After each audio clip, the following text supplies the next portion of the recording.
in the future at some point of time. So once again, thank you, and may God bless each one of you in your future endeavors, including drama and study. So I think the judges are now ready, so I will call upon Feroz to make his comments, and please do listen to all those comments very carefully because it will benefit you in the future. Thank you.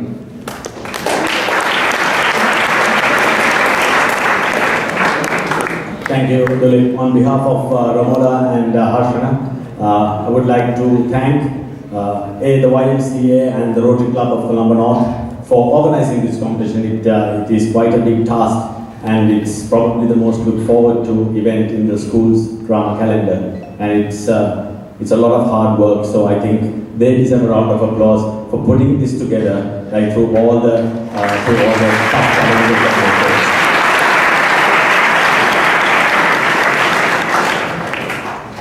Before I continue, if you all saw me walking on stage, before I walked on stage, I touched the stage and kissed my hand. It's an old tradition that I was taught, and it signifies respect for the stage. It not only signifies respect for the stage on which we perform, but also for this hall which we perform in. So please understand that in your enthusiasm at having gotten into the finals, or in your grief at not, please don't do anything to hurt this hall. This is our home, right? And its chairs and its property is very sacred to all of us. So please don't damage anything. Okay? If you want to rejoice, do it outside.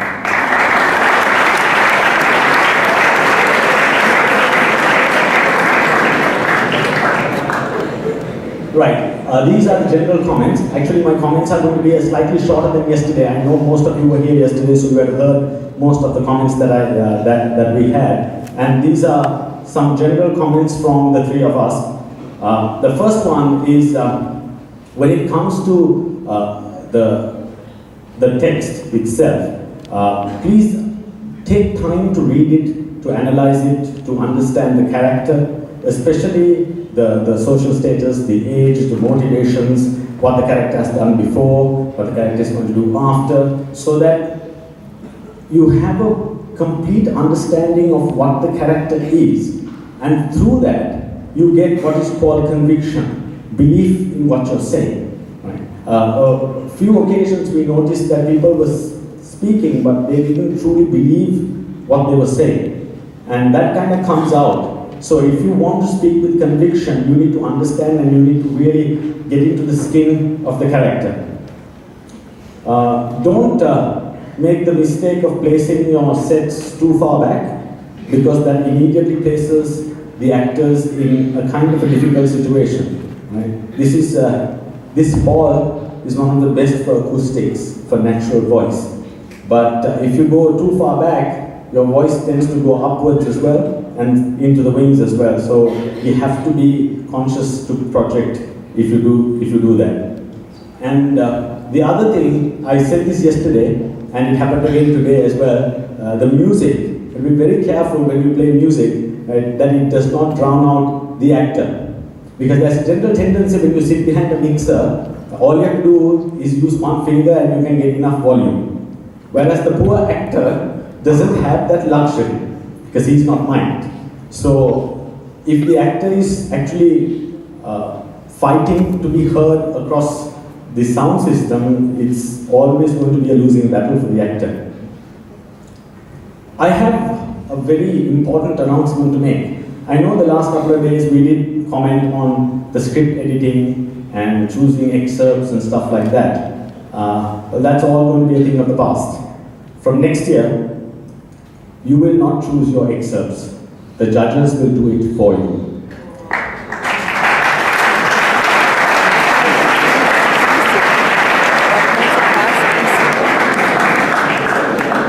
We will pick we will pick several excerpts, the start line to the end line. You have to say all the lines in between. You can't jump any lines. You can't add any lines. That is the only excerpt that you're allowed to do. If you add lines, you do so at your peril. And if you skip lines, you do so at your peril, because we will actually have a person sitting by us checking to see whether you're saying all the lines in the excerpt. So that is, I know, a very, very radical change, but it's not something new to this competition. It's how this competition was run on for a long time before the schools were given the choice. But we feel that some schools are at a disadvantage in that they don't have particular skill in actually selecting a good excerpt. And in order to level out the playing field, we feel that if the judges give the excerpt, it makes it fair across the board. The other thing is, please be mindful, this competition is run on the basis of anonymity. We do not know what school is performing. We follow a complex systems, CG, OG, OB, CB, 1 through to whatever numbers of schools. We find out what school it is only after we have actually made our decision. We make our decision, we write it down, and then the organizers come and tell us, okay, who are the schools in the finals? These are the schools. Who won best actor? This is his name, this is his school. That's when we find out who it is. So when you hand over your scripts, of course, next year you will not be doing that, because we don't need scripts from you, because if you say you're doing a particular exam, we'll have that text. But very carefully, even advise your supporters that cheering your school name or trying to make any identification, it's unfair on the others who participate, and we consider it an attempt to influence us. And it doesn't do well, because we think not very highly of people who do that. We didn't penalize anyone this year, but we will do so next year. The other thing that we wanted to emphasize is transposing scripts. If you are taking the script from its original context into a different period, a different time in history, a different setting, you must pay a lot of attention to how you do it. We actually were extremely lenient on the people who played period. If you chose to play, for example, and I'm only quoting an example, if you chose to play Hamlet in period, we will forgive you a lot of things. But if you choose to play Hamlet, say in a spaceship, then we will be very, very, very careful to see how much attention you are paying to that detail. Right? So if you are transposing, you have to then take the extra time and the trouble to make sure that everything fits, especially if you're transposing to a different period in time and also to a different place. Merely transposing for the sake of it doesn't always work. The other thing that we wanted to sort of emphasize, and all three of us believe very strongly that, and we actually spoke about this before the competition as well. I know you all want to do different concepts, and it's nice when you all do different concepts.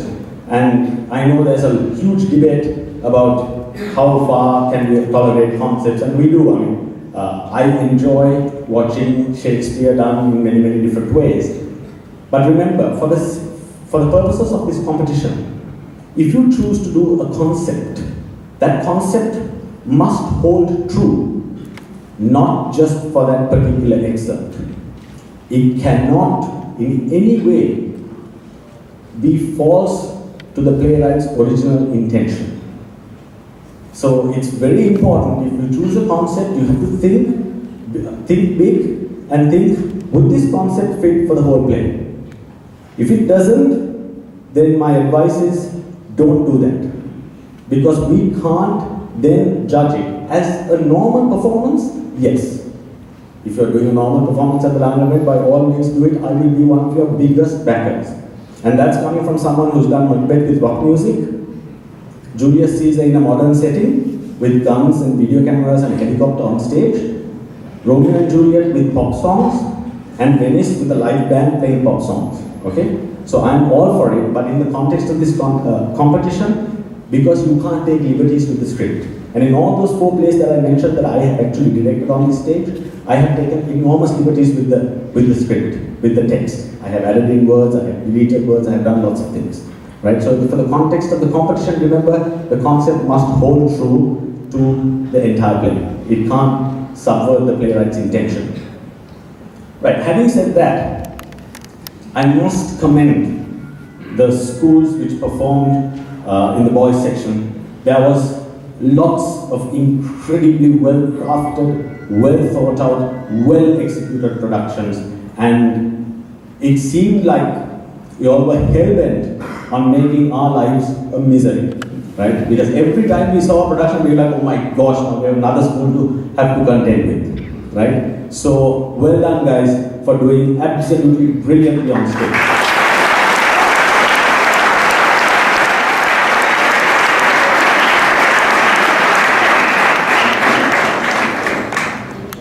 Okay, before I read the results, Tulip wants to say something. Looks like it. Yeah. Just to add to what Feroz mentioned, we discussed this at length, the question of selection of scripts. We have had a lot of issues in the past. So what we are going to do is we will select the plays because there has been a certain procedure. We have not been repeating plays which have been performed in the last 2 years. So we will select the plays and consult judges, either them or the judges to be, and let them select some excerpts, about 3 excerpts from each play, and we will send that to you. We will tell you what it is, and you all will have to keep to that. So it will make life very easy for all of us. So from next year, it will be the rules. We will keep you informed. Thank you.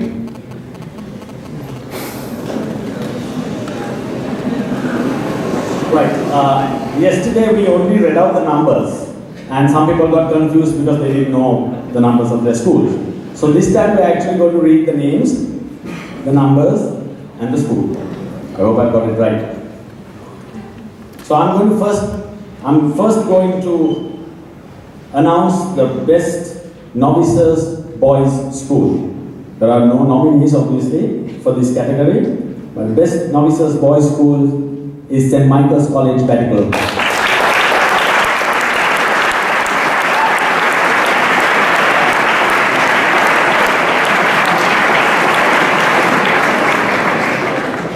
Next, the award for best stagecraft. In a section of the competition where stagecraft was at an incredible height, right? Everybody paid so much attention to detail, and there was so much good things happening on stage. This school deserves special commendation because they won it unanimously. There was no discussion. All 3 of us had them on top of our list. So if a school gets that, it's unanimous and they get it. So the award for best stagecraft goes to St. Peter's College.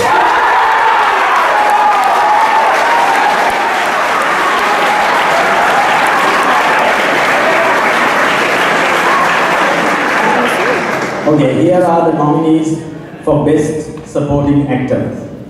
Now, this is going to be long because we have 5 nominees and I'm reading the school number, the character, and the name. If you all have mentioned a different name, remember the character actually gets it up because we picked it on the character. So please wait until I finish reading the name and the school for you all to share, okay? The first nominee, and these are nominees, not the winners, please don't get too excited. The nominees for Best Supporting Actor are CB11 Flavius, Lakshita Edilsinga from Ananda College.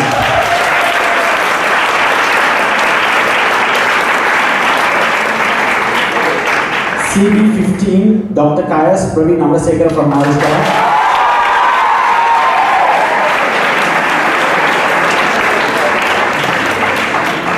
CB15, Mr. Spage Umanga Jason from Maharashtra.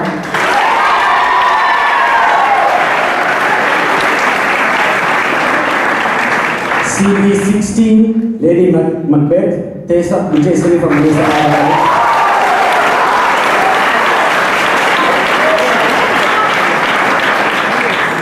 This was a bit confusing, but I think the school will know the people whom we are talking about. CB12, the 3 witches who spoke. There were 9 witches. So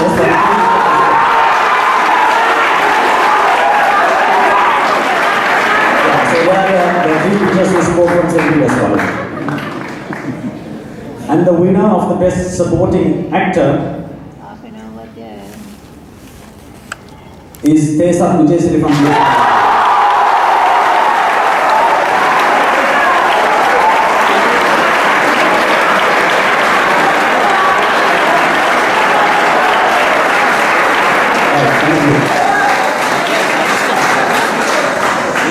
And here are nominees for Best Actor All Island. OB11, Macbeth, Arudasan Andrew from St. Michael's College, Batticaloa.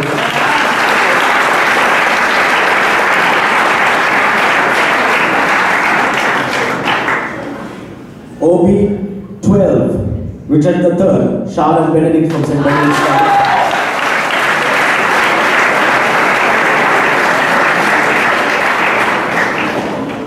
CB16, Macbeth, Hasib Hassan from Vietnam.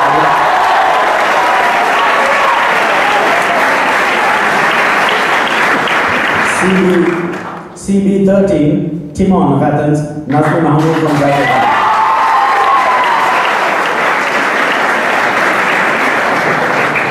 We don't usually say this, but we feel it must be said. The Best Actor award was unanimous. In fact, we would have given it to him as soon as he finished. It was an outstanding performance. For us, it was the performance of the competition. As soon as he finished, the three of us said he's going to take some beating, and he didn't. It was very difficult to beat him. It was a unanimous decision. The Best Actor is Charlotte Benedict from Canada.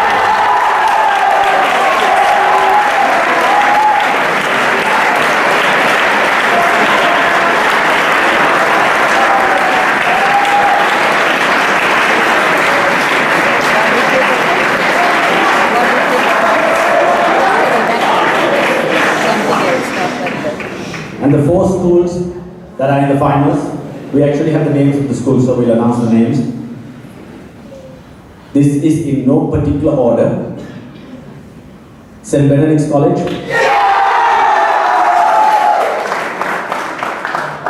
D.S. Senanayake College,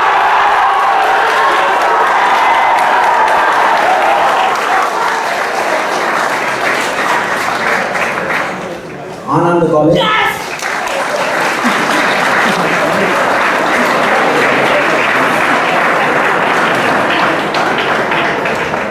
and Maristella College.